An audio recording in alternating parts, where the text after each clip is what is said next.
Hola a todos. Mi nombre es Moisés Cota del Ángel. Buen día y sean bienvenidos a este su programa y su canal titulado Resentimientos de la Nación. En esta ocasión les hablaré sobre el peor gobierno que México tuvo que pasar sin opción, desde el 2012 al 2018, cuyo mandatario recibió la visita al entonces candidato a la presidencia de los Estados Unidos de América, Donald Trump, como a su amo y señor, quien nos llamó delincuentes. Sin más preámbulos, comencemos. Sobre el gobierno de Enrique Peña Nieto, 2012-2018. El gran sexenio del horror, crítica de indignación nacional. 2016. Cuando se recaptura al Chapo Guzmán. Cuando los maestros de la CENTE protestaron contra la reforma educativa de Peña Nieto en Nochixtlán, Oaxaca. Cuando se descubrió que el presidente plagió su tesis. Cuando el gobierno mexicano recibe al entonces candidato a la presidencia de Estados Unidos, Donald Trump, como a un amo y señor. Bien podría ser que el 2016 sea igual o peor que el año pasado, debido a los eventos de corrupción y violencia en todo el país. La televisión digital reemplaza a la analógica, dejando sin señal a los televisores antiguos. No por nada el gobierno regaló televisores de plasma para que sigan viendo Televisa. Con el nuevo aumento, tal vez injustificado, de la gasolina, muchos de los conductores tuvieron que resignarse a echar gasolina a su humilde carro a regañadientes. Y de los impuestos y del dólar, que hubo reducciones de sueldo y despidos gracias a muchas de las reformas del monigote controlado por el mal y la corrupción del partido que gana siempre, o compra, elecciones. En su cuarto año de gobierno, si es que se le puede llamar a este desastre gobierno, el presidente Enrique Peña Nieto nos hizo pasar por los peores momentos, como represión, inflación, crímenes de Estado y ridículos mayúsculos frente al mundo entero. Tenemos en estos momentos una vergüenza como presidente, y nos representa a todos los mexicanos como una vergüenza. Por eso debemos decir que este no nos representa como la imagen de México. El 8 de enero pasaron por todos los medios, libres y conservadores, la presunta recaptura del Chapo Guzmán en Los Mochis, Sinaloa, quien había escapado, por así decirlo, a mediados del año pasado por un sencillo túnel del penal del Altiplano. Lo más risible e imposible de creer es que alguien como Peña Nieto, con un intelecto subnormal, haya capturado de nuevo al criminal más peligroso y escurridizo de México y de toda América. Cierto evento involucró al actor estadounidense Sean Penn y a la actriz mexicana Kay del Castillo para la película de El Chapo. Gracias a este circo, Kay del Castillo es perseguida por el gobierno mexicano. ¿Acaso fue trasladado de nuevo al altiplano del que escapó fácilmente? Se presume que esta vez hubo un enfrentamiento de la Marina en las que hubo 5 muertos, 6 detenidos y un herido, decomisados autos blindados, drogas y armas militares, haciendo parecer su presunta captura más realista y creíble para los espectadores, sobre todo para los futboleros y las telenoveleras, más impresionables y crédulos. Según fuentes oficiales, el líder del cártel de Sinaloa será trasladado al Centro Federal de Readaptación Social número 1 Altiplano, ubicado en Almoloya, Estado de México, de donde se fugó 11 de julio de 2015. Peña Nieto hizo un reconocimiento al Gabinete de Seguridad del Gobierno de la República por la detención del capo, y dijo que la captura es una acción en favor del Estado de Derecho en México. Ángel, Animal Político, 2016 párrafos 2 y 3. Dijo el presidente en su cuenta de Twitter. Misión cumplida, lo tenemos. Quiero informar a los mexicanos que Joaquín Guzmán Loera ha sido detenido. ¿Acaso se trata de otra de sus bromas? ¿De sus cortinas de humo para el gasolinazo o el aumento del dólar, o para encubrir un crimen de Estado en Michoacán o en otro estado del que no sepamos? ¿O para las nuevas gubernaturas del PRI de este año? ¿Acaso todo esto no es una propaganda del PRI cortesía de Televisa y demás medios? Pues la forma de su recaptura, en una carretera y resguardado en el hotel con refuerzos de la Marina, es más que incierta. Engañó a la mayoría del pueblo y de los medios, tanto que la DEA, Administración para el Control de Drogas de Estados Unidos, congratuló inmerecidamente al gobierno de Peña por esto. Lo más despreciable no es esta recaptura del capo más buscado de México y Estados Unidos, sino su celebración con el himno nacional. Da lo mismo su fuga o su captura, porque la violencia en este país ha crecido monstruosamente, sería mejor que este no lo hubiera capturado. Más tarde se discutió a finales de este año su extradición a Estados Unidos. La recaptura del capo más buscado bien podría ser, de acuerdo con Jorge Gómez Naredo, el montaje mediático de Peña Nieto. Naredo, 2016. Un escándalo teatral donde una vez más el presidente tendría el papel estelar sin menor esfuerzo, una misión cumplida cuya intención era clara, de acuerdo con Gómez Naredo, crear expectativa y captar la atención de todos. Idem. Párrafo 5. Todo esto no fue más que un montaje bien arreglado y bien elaborado, aún para la televisora predilecta del gobierno. Se quería mostrar al capo humillado y derrotado para hacer ver al presidente campante y siempre triunfador, aún con el desastre que nos ha dejado en 3 años de su gobierno que cree compensar. No cabe duda de que el personaje del Chapo Guzmán capturado, derrotado, humillado, aparentemente lastimado, vestido con esos sucios harapos, ha hecho ver mejor al presidente y a sus hombres de acción sin sentimientos que lo arrestaron, pues era su deber como soldados y actores participar en la explotación del mito, del cuento mediático del gobierno y de la televisora. Lo más increíble de esto es la entrevista del actor Sean Penn con el Chapo en la revista estadounidense The Rolling Stone, que ha sido criticado y despreciado por académicos y medios masivos. Con este montaje, el gobierno no ha ganado tanta credibilidad del pueblo televidente, sino que ha reafirmado una vez más su incapacidad para dirigir y reinstaurar el pacto social más que perdido en su propia nación. Más que celebración de su recaptura, hubo especulaciones e incertidumbre. Hasta especialistas académicos dudaron de la credibilidad de esta buena noticia, sobre todo cuando no hubo nada que celebrar. El 12 de febrero, México, en plena crisis económica y conflictos con su propio gobierno, recibe la primera visita del Papa Francisco, quienes los primeros en recibirlos son los odiados presidente Peña y la primera dama Angélica Rivera. El actual jerarca de la malvada Iglesia Católica, Jorge Mario Bergoglio, mejor conocido por la feligresía y por el Vaticano como Papa Francisco, hizo un peregrinaje a varios destinos de este país, empobrecido por el Estado y por la Iglesia por partida doble, que costó 200 millones de pesos. Excelsior, 2016, que sacaron de los bolsillos del México siempre fiel. Estos destinos fueron la Ciudad de México y el Estado de México, Chiapas, hogar de muchos guadalupanos inocentes, Michoacán, donde hubo más masacres del Estado, y Chihuahua, donde los feminicidios se han vuelto comunes. Pero lo que menos necesitamos es tener fe en los vicarios de Cristo que lucran con la fe misma, la caridad y el misticismo de las personas creyentes.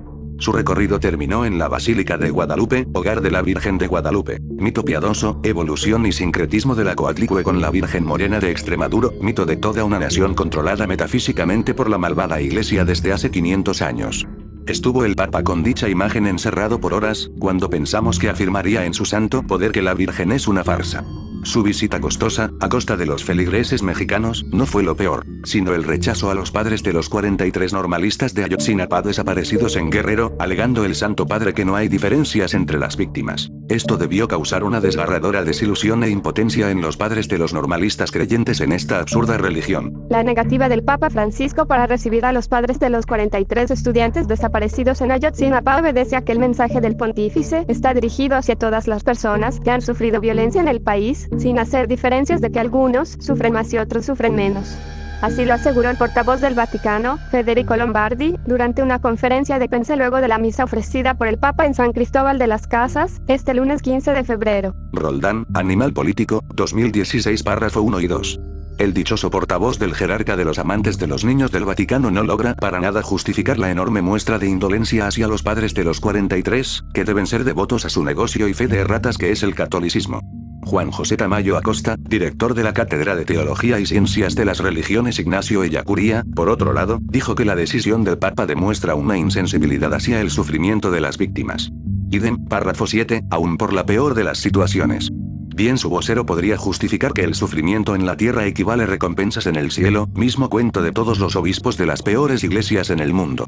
Los 43 normalistas desaparecidos no fueron objetos de un delito cualquiera o de fuero común, ellos sufrieron una injusticia, un crimen de Estado mayúsculo que tuvo resonancia por todo el mundo, involucrados en broncas del Estado con el narcotráfico de la que no sabían absolutamente nada.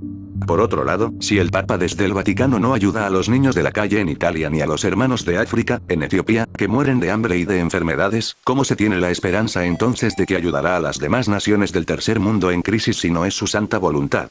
Tal parece que su egoísmo y su riqueza por el dinero del Vaticano es lo único que lo hace santo, intocable y sábelo todo, cuando solo es un hombre cualquiera con un vestido hechizado.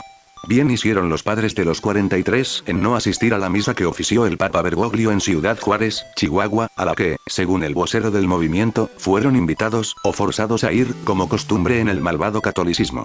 Tal parece que el Papa Francisco fue elegido para sentarse en la silla de San Pedro solo para ganar dinero, adoración y hacerlos con los niños que quiera, no para ayudar a nadie en crisis en el santo poder que se supone que le confirió Dios o la Virgen María. Pareciera que el vocero y el Papa, el cardenal y los demás obispos querían fuera de la iglesia a los padres de los normalistas. Tal parece que devolver a los padres los 43 hijos desaparecidos del 2014 es imposible hasta para Dios. Si el Papa es consciente de todo el sufrimiento de esos millares de personas, entonces debe ser una especie asesino intelectual, cómplice de los perpetradores de los sufrientes. O debe estar lucrando con el sufrimiento y la fe de los creyentes de intelecto promedio. Si cada uno es libre de tener la manera de responder y de no ir a la misa, entonces la Iglesia nos da la libertad de responder, no, al Papa Bergoglio y de elegir abandonar la Iglesia de impunes corruptos, pederastas y fieles esclavizados por estas andes desde hace 2000 años. Como todo papa benévolo y misericordioso, simplemente ignoró el problema interno que se vive en México gracias a su propio gobierno, en especial el de las víctimas de las desapariciones forzadas por el Estado y de la pederastia de los curas en México. Esto prueba que en los tiempos de crisis económica, social o existencial, no se puede contar con la Iglesia de cualquier denominación porque Dios no ayuda a los humildes, sino a los corruptos y poderosos siempre. El 19 de junio en Nochixtlán, Oaxaca, los maestros y miembros de la CENTE, la Coordinadora Nacional de Trabajadores de la Educación, en protesta contra la reforma educativa del malvado presidente, bloquearon las carreteras con destino a Ciudad de México, Puebla, Veracruz, Chiapas y Guerrero. Y los policías federales, a diferencia de los demás operativos, no tardaron en reprimir la protesta retirando los bloqueos del municipio mixteco de Nochixtlán y ejerciendo su fuerza bruta hacia los manifestantes en contra de la inhumana reforma contra los maestros de Oaxaca. Este domingo 19 de junio, se realizó un operativo policial para retirar el bloqueo en la autopista Oaxaca-Cuatnopalán, a la altura del municipio mixteco de Asunción Nochixtlán. En él participaron 800 policías federales y estatales. El comisionado general de la Policía Federal, Enrique Galindo, dijo en entrevista con Ciro Gómez Leiva para Radio Fórmula que en un primer operativo de desalojo, realizado entre las 7 y 8 de la mañana del domingo, se llevó a cabo sin violencia ni incidentes. Redacción, Animal Político, 2016 párrafos 2 y 3. Si no hubo violencia ni incidentes según el comisionado de policía, entonces ¿cómo explica las detonaciones de arma de fuego, los maestros replegados a la fuerza y el saldo de 6 muertos y demás lesionados por los mismos policías? Sin violencia ni incidentes, como dijo el policía Galindo, los manifestantes respondieron a las represiones policíacas con bombas molotov y cohetes de alto poder. El mismo policía dijo para la radio que hubo policías con quemaduras y algunos que perdieron dedos por las bombas que lanzaron los manifestantes. Las autoridades prepararon hasta fotos de estas bombas para los medios, ocultando el de las detonaciones y la falta de respeto a los derechos humanos de los habitantes de esta comunidad. La información debió ser imparcial, viniendo de autoridades en servicio. Los policías se sintieron rodeados y emboscados por las 2000 personas sin armas más que las bombas que obligaron a hacer a los habitantes, de seguro, para detener la represión policíaca de siempre. Dijo el jefe de policía Galindo que fueron a controlar la manifestación sin armas, alegando al uso del protocolo del uso racional de la fuerza pública. Idem. Párrafo 7. Pero se contradice cuando dice que los elementos venían ya armados y con refuerzos cuando los pobladores estaban también armados. Obviamente los policías ya estaban armados, apuntando a los pobladores de Nochixtlán antes de los refuerzos, como se puede ver en las fotos de agencias internacionales. Inclusive la CENTE publicó un video en las redes sociales que revelaba cómo es que los policías trataron de verdad a los maestros y pobladores de esta comunidad. Con disparos y bombas dialogaron en Nochixtlán las autoridades con la CENTE y los demás. Entre otras mentiras del oficial de policía a la radio y a los demás medios, policías antimotines terminaron con lesiones que tuvieron que trasladarse en helicóptero. Decidió implementar una sutil retirada para que no se queden a consecuencias más graves. La noche del domingo, el gobierno federal y el de Oaxaca informaron que el saldo de los enfrentamientos era de 6 personas fallecidas, 41 policías federales heridos, y 53 civiles lesionados, además de 21 detenidos. Además se confirmó que la Policía Federal sí había utilizado armas, de acuerdo con su versión para responder a agresiones. La mañana de este lunes 20 de junio, el fotógrafo Jorge Arturo Pérez, de la agencia Cuarto Oscuro, contradijo la versión de Enrique Galindo, de la Policía Federal, diciendo que captó con su cámara elementos armados de la policía una hora antes de que, según el funcionario, se requiriera su presencia para responder a agresiones. Gavino Cue, gobernador de Oaxaca, mencionó a la cadena Televisa que ninguno de los fallecidos es maestro, aunque la CENTE había dicho que sí tenía en su lista de víctimas a personas vinculadas con el magisterio. Dividen. Párrafos 14-16. ¿Acaso se consideran esas cifras verdaderas? En verdad 40 de los 800 policías bien armados con escudos, cascos, botas y armadura, salieron heridos por débiles maestros y pobladores que se defendieron con bombas hechas de botellas de vidrio y aceite. ¿Por cuánto tiempo el gobierno escondió las armas de los policías desarmados? ¿No les da vergüenza ser descubiertos por un fotógrafo?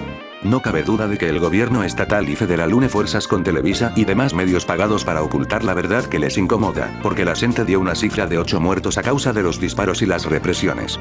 Cabe destacar que los policías, según, buscan dar con los responsables de las primeras 6 muertes de estas personas ajenas a los bloqueos citados, de los disturbios y ataques armados. Después la CNDH no tardó en dar recomendación al gobierno de Oaxaca, así como al gobierno de Michoacán, Guerrero, entre otros, a los policías municipales, estatales y federales, por los actos de violencia por el inadecuado operativo para liberar las vialidades.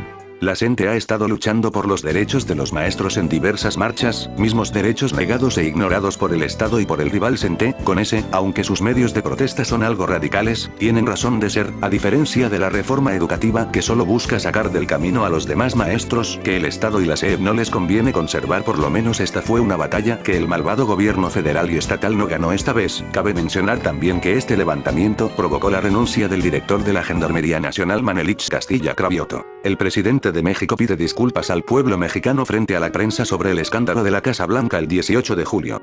Luego, admitió que comprar la Casa Blanca fue un error, pero dijo haber actuado conforme a la ley en la obtención de la misma pese al costo. Si queremos recuperar la confianza ciudadana, todos tenemos que ser autocríticos. Tenemos que vernos en el espejo.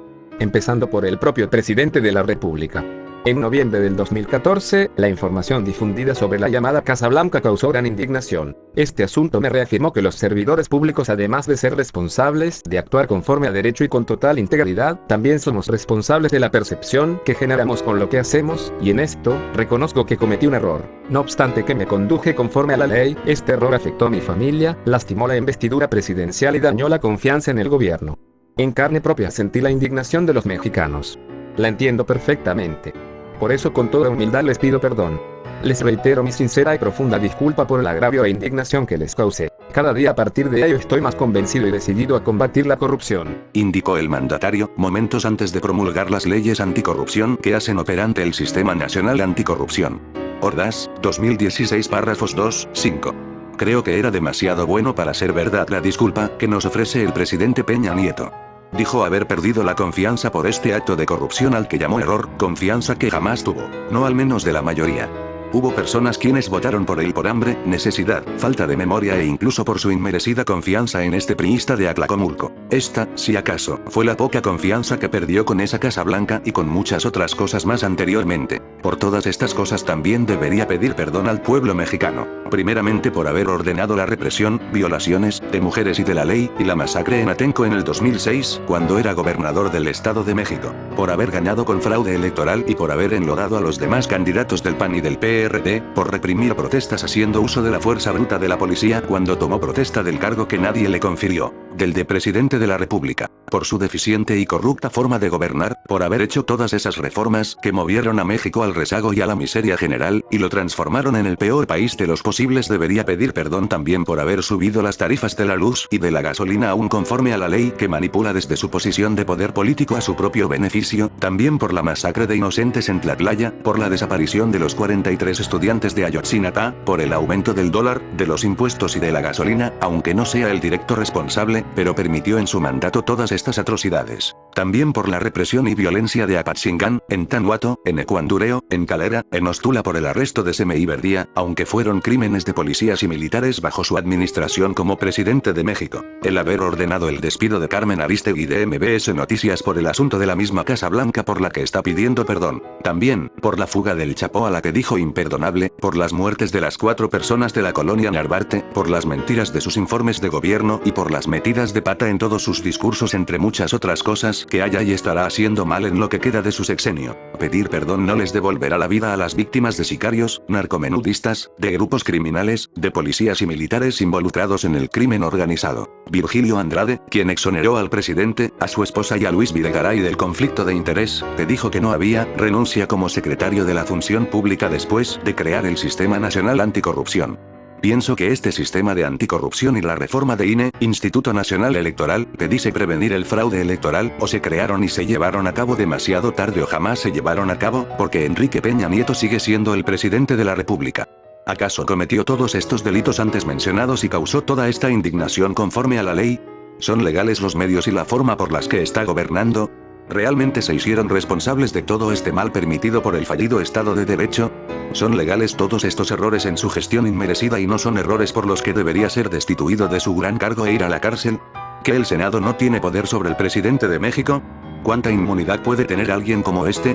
Más que indignación debió sentir vergüenza por ser descubierto en este error o acto de corrupción o conflicto de interés, de la Casa Blanca. El 19 de agosto, después de que el presidente haya aumentado indiscriminadamente el precio de la gasolina y la tarifa de luz eléctrica, como si todo el daño que nos ha hecho el presidente y su malvado gobierno no fuera suficiente, se anunció por televisión abierta el retiro, o más bien despido, de Joaquín López Dóriga, de Lolita Ayala, de Javier López Chabelo, de Adela Micha y de Víctor Trujillo Broso, de la empresa amarillenta de Televisa, idea del presidente de la televisora Emilio Azcárraga Gallín.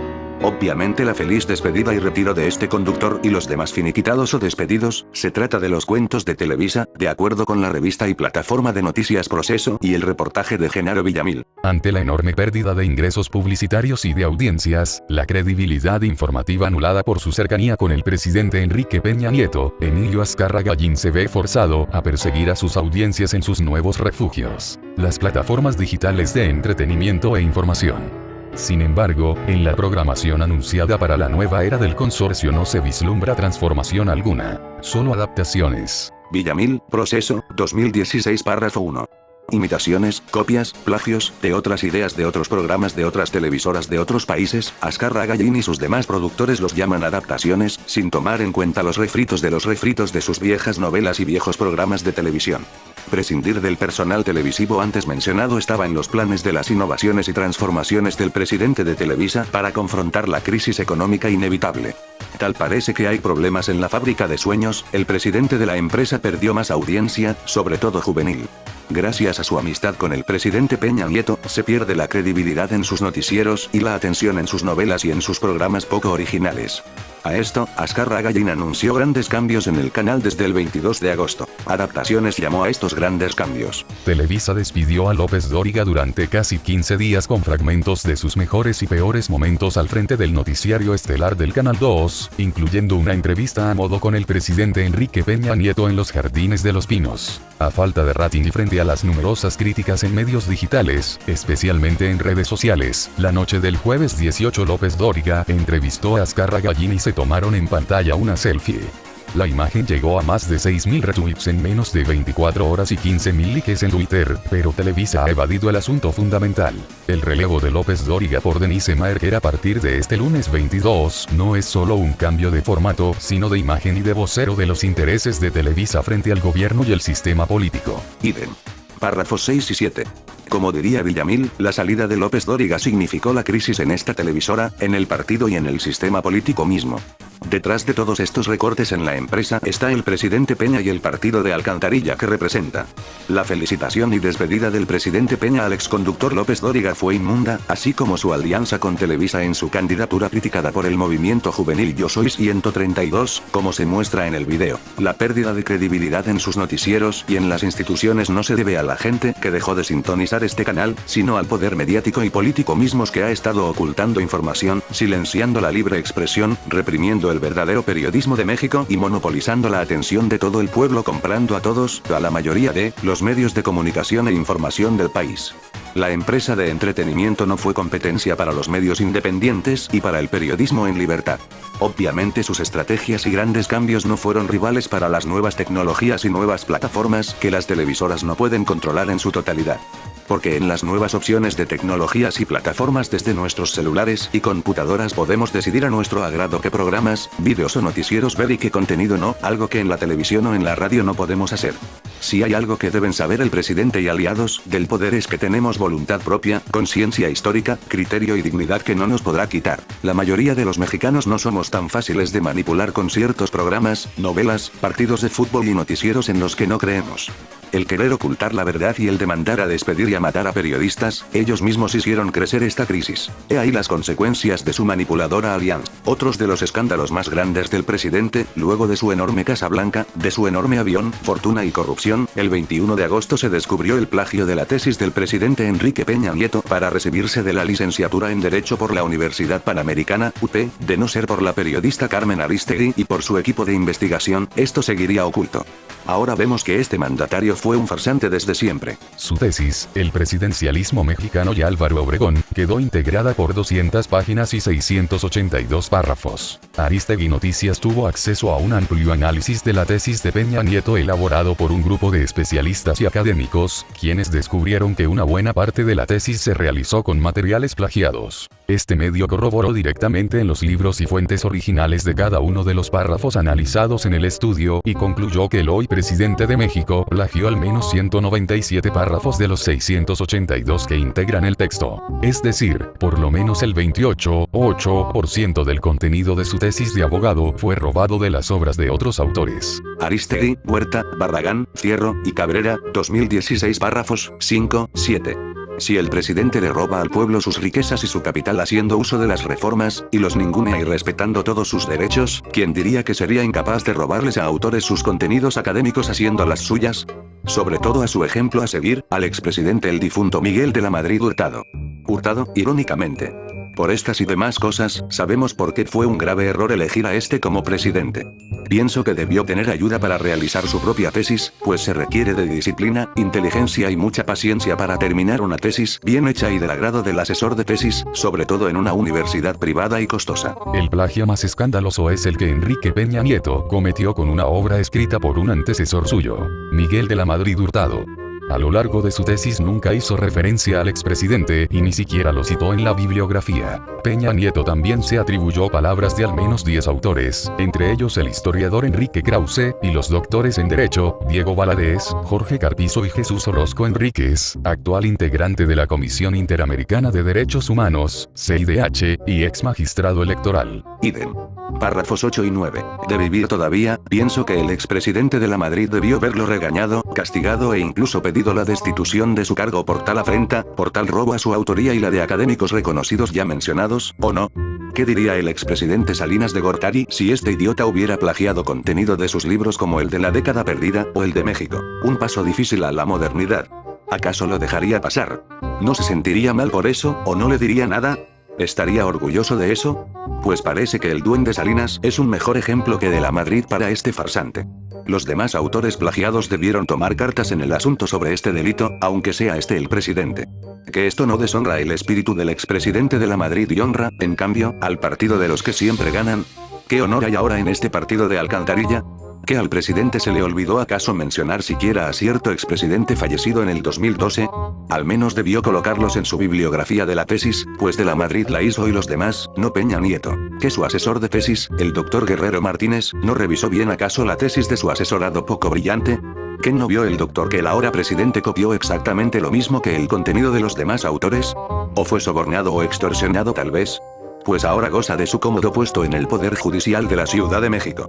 Ni siquiera puso entre comillas los párrafos de los libros de historia del Fomento Educativo sobre la Revolución Mexicana que usó para su tesis, bien pudo usar también libros de texto gratuitos de la primaria. Por lo menos sí los mencionó en el pie de página dentro de eso a lo que llama tesis. Hombres de la Revolución Mexicana, de Alberto Morales Jiménez, y así fue la Revolución Mexicana, un compendio editado por el Consejo Nacional de Fomento Educativo, en 1985. Y Biden. Párrafo 22. No obstante, no copió todo a su brillante tesis, también cortó una valiosa propuesta de Jorge Carpizo, autor del presidencialismo mexicano. La tesis decía que Esteban Austin propuso el sistema presidencial, omitiendo la parte en la que se establece remover al presidente del cargo por violación a la Constitución o a las leyes, por malos manejos de fondos o por crímenes de alta traición. Y Biden. Párrafos 25 y 26. Claramente este prospecto de Televisa fue el peor candidato que la gente podía elegir como su presidente. Desde aquel entonces el joven Peña Nieto solo pensaba en su propio provecho y en la gloria sin esfuerzo. Pareciera que soñaba con ser el peor presidente de todos los jefes del Ejecutivo posibles, y lo logró. La violación de las leyes que emanan de la Constitución, fondos desviados y traición a la patria fueron sus primeros actos como presidente de México. No era tan menso después de todo, también es ahora astuto cuando se trata de sí mismo y perjudicar a los demás mexicanos. Ahí mismo, lo peor de todo es que Peña le atribuyó un párrafo que no era de Martín Quirarte, quien escribió sobre la vida de Benito Juárez, sino de Justo Sierra, uno de los fundadores de la prestigiosa UNAM. Apostaría que no sabía quién era Justo Sierra ni Quirarte, entre otras aportaciones robadas, autores equivocados y faltas de distinciones de párrafos. Tan ruin es el presidente que decidió eliminar deliberadamente las referencias a los autores que tanto les debe. ¿Qué aportaciones serían entonces las del maligno presidente y cuáles las de los autores omitidos y afectados? Se esforzó en aquel entonces, al menos, el presidente en copiar todo de forma textual, así como se esfuerza para promulgar las reformas que terminarían destruyendo a México. ¿O será que alguien más puso a hacer la tesis, así como sus tareas, para irse de fiesta con sus amigos de alcurnia?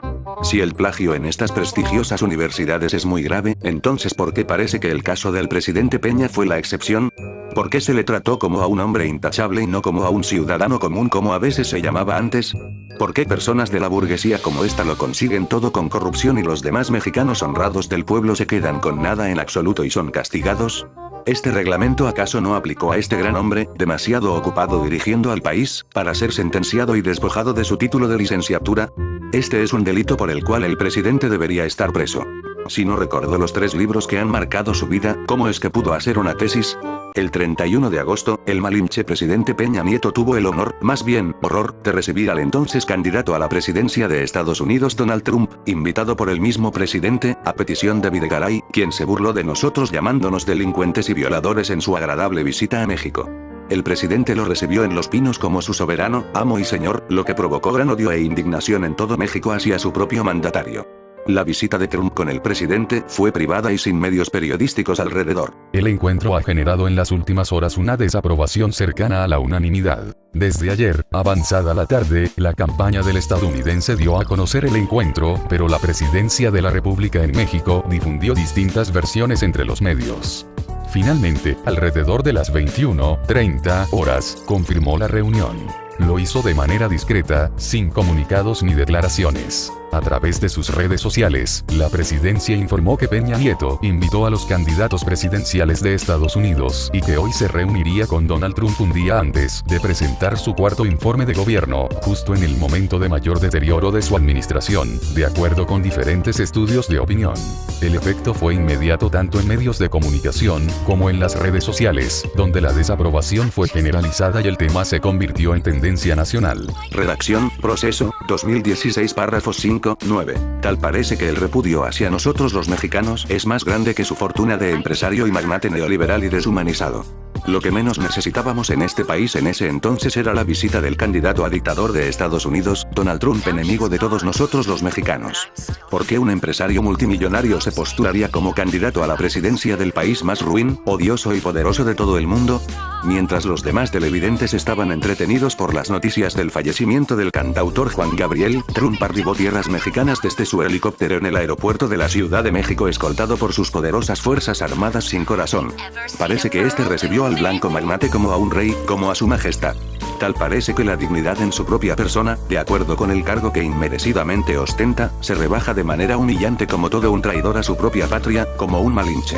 Más alta y fuerte fue la desaprobación de su poca dignidad hacia el candidato gringo que hacia el candidato mismo por parte de los mexicanos. Parece que hasta en la Cámara de Diputados manifestaron desaprobaciones en este acontecimiento que se convirtió en tendencia y conflicto internacional. Lo que hace el presidente es defender, más aún, los intereses en el gobierno de Estados Unidos que los de su propio país, de acuerdo con los comentarios citados. Por lo único que nos quieren los extranjeros es por nuestro petróleo y vernos humillados por el presidente atarantado, por los harapos y sombreros grandes, por nuestro estereotipo. Lo peor fue la justificación de tal recibimiento, para proteger a los mexicanos donde quieran que estén. ¿De veras se cree que se protegerán a los mexicanos en el extranjero, si los mexicanos residentes en su propio país mueren a manos del Estado y del crimen organizado? Inclusive extranjeros que visitan nuestro país son secuestrados y asesinados por los mismos criminales. México se ha vuelto últimamente el peor país en el mundo para visitar. Proteger a los mexicanos en el extranjero, al parecer, sería muy costoso para el gobierno mexicano, aún con fondos robados y desviados. La desaprobación de uno de los líderes de la Cámara tampoco fue escuchada por el presidente Peña Nieto, fue ignorada por él como todas las quejas del pueblo respecto a su gobierno. Donald Trump ha construido su popularidad, en buena medida, con un discurso antimexicano, calificando a la población de este país de criminal y anunciando deportaciones, además de la construcción de un muro fronterizo que México deberá pagar, y amenazando con acciones bélicas y bloqueos económicos, entre otras arengas. Sin embargo, después de la nominación republicana, una serie de tropiezos lo precipitaron a la baja en los estudios de opinión, lo que motivó que en días pasados matizara su postura antimexicana, en lo que analistas estadounidenses han considerado un intento de conquista de votos latinos. El discurso racista y discriminatorio de Donald Trump no solo tuvo efectos en las representaciones del poder legislativo. Desde todos los partidos de oposición hubo descalificaciones al encuentro. Idem. Párrafos 10, 12. Cierta construcción del muro entre las dos fronteras parece una buena medida para detener las inmigraciones ilegales, así como la exportación de drogas mexicanas y la importación de armas gringas al país permitidas por el indiferente Estado mexicano. Pero obstruiría el turismo internacional y el Tratado de Libre Comercio que se estará renegociando por los beneficios para las empresas comerciales transnacionales sin resultados si este candidato del Partido Republicano ganara. Por desgracia ganó y nos hará pagar por el muro que no queremos. En lo que respecta, los latinos que votaron por este candidato gringo no estarían exentos de su deportación, de hecho serían los primeros en ser echados a patadas de Estados Unidos luego de los sirios y árabes. Hubo severas críticas de parte de los dirigentes de la derecha, mientras los de la izquierda no hicieron un solo comentario. Quizá su silencio expresa su más profunda indignación o resignación. ¿Acaso la desaprobación de esta reunión secreta con el candidato gringo por panistas es actuada? ¿Es una hipocresía? ¿Y por qué los de la izquierda como Andrés Manuel se quedarían callados frente a esta afrenta a México? Donald Trump llamó amigo al presidente Peña Nieto al final de su discurso en visita relámpago a la Ciudad de México y le tendió luego la mano, pero sin ofrecer la más mínima disculpa por haber dicho que México envía a sus peores ciudadanos a Estados Unidos, incluidos delincuentes y violadores. Cada uno de nuestros países debería tener el derecho de construir una barrera física o un muro en las fronteras, dijo Trump durante una rueda de prensa conjunta con Peña Nieto, quien más tarde publicó en su cuenta de Twitter haberle dejado claro a Trump que México no pagará el muro. Luengas, 2016. Dejarse insultar así por este magnate no habla de él como un jefe de Estado que guarda y defiende patrióticamente el cargo como presidente y la dignidad de los mexicanos, sino de un pusilánime, regañado y servil tipo que tal vez se lo tiene merecido.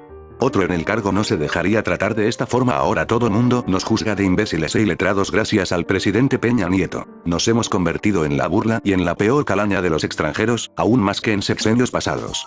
Donald Trump y los demás estadounidenses, tal vez, como peores ciudadanos, delincuentes y violadores. Ese es su derecho a juzgarnos y construir el muro que no queremos pagar. Pero sería tanto como dar por sentado que todos los estadounidenses son pálidos y más racistas que otras razas humanas, que son muy capitalistas, egoístas, presumidos, autoritarios, violentos, derrochadores y avaros, xenofóbicos, gordos, come hamburguesas, chauvinistas, que creen que el amor es solo sexo y pornografía, que son territoriales e invasores de otras propiedades protegidas o de otros países, personas de doble moral. Pero eso sería juzgar a todos por igual, lo cual sería un error. El presidente Peña Nieto dijo que México no pagaría por ese muro, pero las dudas son más grandes que la esperanza de la gente. Si eso fue una promesa, entonces no se cumpliría como el resto de las promesas rotas por el mismo presidente idiota.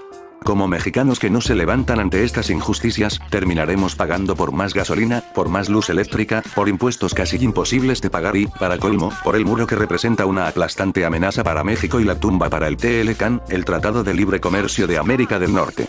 Pese a que Peña Nieto no sabe hablar inglés y fue humillado por Trump, se rehúsa a dejar el cargo de presidente por bien de su propia dignidad. El video de los 15 años de Rubí Ibarra en diciembre, ¿por qué se volvió famosa, viral en redes sociales y en todo internet? El 2 de diciembre pasado Crescencio Ibarra grabó un video en Facebook para invitar al festejo de los 15 años de su hija Rubí, al lado de su esposa Anaelda García en la agreste comunidad de La Joya, San Luis Potosí. En menos de un minuto, Crescencio lanzó una invitación abierta para la celebración del 26 de diciembre, dio a conocer las amenidades y la participación de grupos de música de banda como Los Cachorros de Juan Villarreal, Los Indomables de Cederal y el Grupo Innegable. Villamil, Proceso, 2016 párrafo 1. Pero lo más extraño es que este video, una vez en las redes sociales y después difundido en todo internet, fue el más popular en todo México y en el mundo. Si la invitación fue dirigida a sus familiares y amigos, entonces ¿por qué este video llegó a ser transmitido hasta en la televisora, hasta en medios de comunicación masivos? ¿Qué tan importante fue para Televisa y para Televisión Azteca la celebración de los 15 años de Rubí Ibarra en un pueblo que la mayoría desconocía? Hasta celebridades asistieron a los 15 años como en una cena de gala. La popularidad, la vitalización, de este video fue lo que atrajo a Televisa para elevar su bajo rating de aquel entonces, si es que esto no fue idea de Televisa. Si dijo el padre de Rubí que todos quedan invitados, entonces prácticamente todo el mundo lo está. El lugar donde se llevaría a cabo la fiesta de 15 años tiene una capacidad de 300.000 personas. Pero ¿por qué lanzarían una invitación en la página de YouTube pudiendo enviar invitaciones por correo electrónico únicamente a amigos y familiares? Hasta el gobierno y las empresas de San Luis Potosí metieron sus narices en la fiesta de la celebrada. Viajes, automóviles, cosméticos y estilistas, antenas de buena recepción, con tal de ser invitados y ganar más preferencia y popularidad.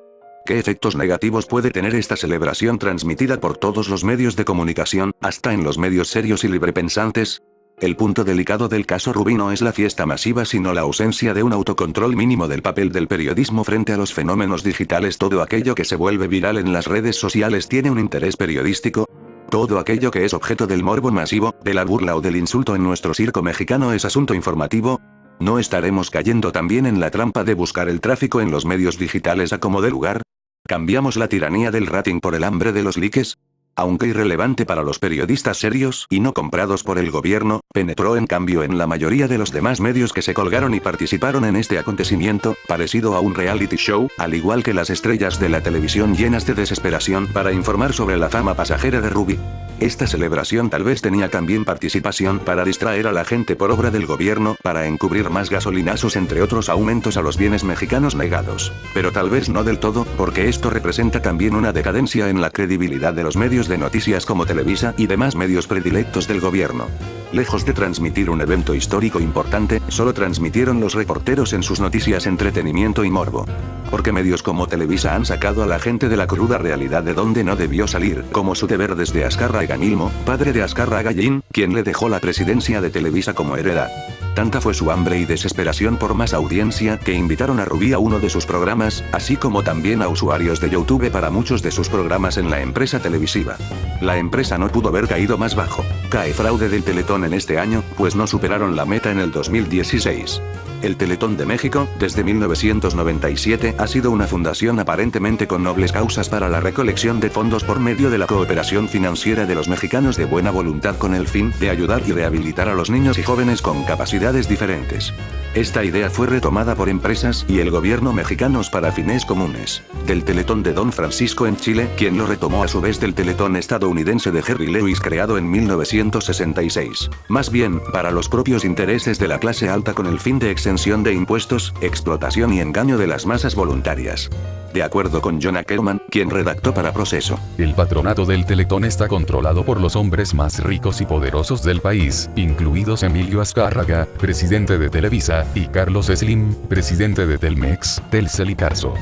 Los ciudadanos que trabajamos arduamente todos los días para alimentar a nuestras familias no tenemos por qué donar nuestros pocos ahorros para purgar los pecados y limpiar las conciencias de los dueños del país, cuyas principales actividades son jugar golf, abrir botellas de champaña y hojear los estados financieros de sus negocios multimillonarios. Si Azcárraga y Slim quieren ayudar a los niños discapacitados, que lo hagan con su propia fortuna, sin chantajear a la población mexicana, sin evadir impuestos o desperdiciar dinero en costosos circos mediáticos. Y si los ciudadanos del país se sienten comprometidos a respaldar a los menos favorecidos, existen miles de formas de apoyar directamente a los vecinos, familiares, amigos o colegas en problemas sin tener que pasar por los malos oficios de Televisa y Telcel. Ackerman, 2016. Solo a empresas como Televisa y al gobierno de siempre se les ocurriría lucrar con la compasión y la buena voluntad de las personas que desean ver a los lisiados caminar al día siguiente por milagro, o al menos apoyados por acciones nobles para su larga recuperación. Ciertamente no tenemos que dar centavos al Teletón de este país por estos altos impuestos y el precio de la gasolina próximo para el 2017. Todo ese dinero que se gasta la clase alta en su costoso estilo de vida se supone que era para esta noble causa, pues no vemos las mejoras en los enfermos por su esfuerzo financiero. Si subiendo la tarifa del teléfono y del internet no nos ayuda a los demás, ¿qué hace pensar que Slim, Azcárraga y el gobierno federal ayudarían a los niños especiales con parte de sus muchos fondos? Persuadidos por esta noble causa, los familiares de los discapacitados aportan todo el capital recolectado en las calles dentro de las alcancías moradas, más sus donativos, para el Teletón. Esto es bastante parecido a las limosnas de la iglesia destinado a los pobres, cuando los pobres siguen en la calle con las mismas condiciones infrahumanas y los sacerdotes con nuevas cosas como carros del año.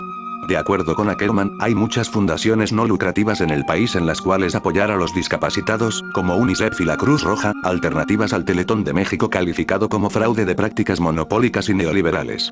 Hasta las Naciones Unidas en el 2015 recomendó no donar al Teletón en México. El artículo 4 de la Constitución señala sin rodeos que Toda persona tiene derecho a la protección de la salud.